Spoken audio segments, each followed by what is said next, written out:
YCP media వ్యవహారాల incharge Pudi Srihari arrest AP రాజకీయాల్లో కలకలం సృష్టించింది. గిరీష్ రెడ్డిని కూడా అరెస్ట్ చేసిన పోలీసులు కోర్టులో ప్రవేశపెట్టారు. కోర్టు గిరీష్ రెడ్డికి బెయిల్ మంజూరు చేసింది. మరోవైపు వైసీపీ మద్దతుదారులను తప్పుడు కేసుల్లో అరెస్ట్ చేస్తున్నారని మండిపడ్డారు వైసీపీ నేతలు. సీఎం చంద్రబాబును కించపరిచేలా సోషల్ మీడియాలో పోస్టులు పెట్టించారంటూ వైసీపీ మీడియా వ్యవహారాల ఇన్ఛార్జ్ పూడి శ్రీహరిపై టీడీపీ నేతలు పోలీసులకు ఫిర్యాదు చేశారు. దీంతో కేసు నమోదు చేసుకున్న చిత్తూరు పోలీసులు పూడి శ్రీహరి, గిరీష్ రెడ్డిని అరెస్టు చేశారు. శ్రీహరి సెల్ ఫోన్, ల్యాప్టాప్ ను స్వాధీనం చేసుకున్నారు.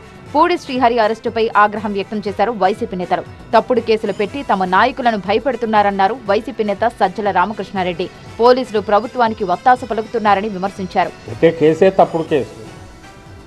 ఆ కేసులకు సంబంధించినంత వరకు మినిమం ప్రొసీజర్ అన్న ఫాలోగా మీరు టెర్రరైజ్ చేయాలంటే చేయలేకపోతున్నామని మీకు తెలుస్తుంది. 2 ఏళ్ల నుంచి చూస్తున్నారు, ఎవ్వరు బెదరట్లే. పైగా రోజు రోజుకు ప్రజాభిమానం అట్లే పెరుగుతుంది జగన్మోహన్ రెడ్డి గారి మీద. కార్యకర్తల్లో ఉత్సాహం అలాగే ఉంది. It is writing on the wall. రాబోయేది వైఎస్ఆర్ కాంగ్రెస్ పార్టీ నెక్స్ట్ 2-3 ఇయర్స్ ఎప్పుడు ఎలక్షన్లు జరిగినా అనేది కనపడుతుంది.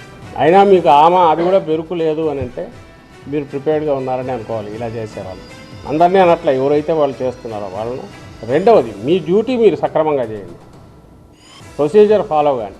మిగిలిన ఏదైనా ఉంటే న్యాయస్థానంలో తెలుసుకోవడానికి మేము సిద్ధంగా ఉన్నాం. కేసులతో వైసీపీ నేతలను భయపెట్టాలని టీడీపీ సర్కార్ యత్నిస్తోందన్నారు వైసీపీ నేత అంబటి రాంబాబు. కుప్పంలో కేసు రిజిస్టర్ అయిందని, ఆ కేసు కూడా 7 సంవత్సరాల లోపు మాత్రమే శిక్షలు పడేవని నిటికాంతయ్య గారు చెప్పాడు. నాకు నోటీస్ ఇచ్చి పంపుతాము అని.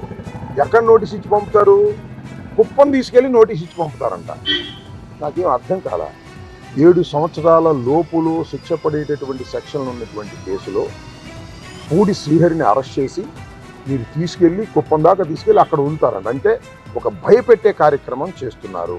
కుప్పం పోలీసులు లోకేష్ గారి ఆర్డర్తో, పర్యవేక్షణతో చేస్తున్నారు. ఇది చాలా దుర్మార్గమైనటువంటి అంశం. తమ మద్దతుదారులపై వరుసగా అక్రమ కేసులు పెట్టి అరెస్టు చేస్తున్న పోలీసులు జగన్ పై అసభ్యకర పోస్టులు పెట్టిన వారిని ఎందుకు అరెస్టు చేయడం లేదని ప్రశ్నించారు వైసీపీ నేతలు.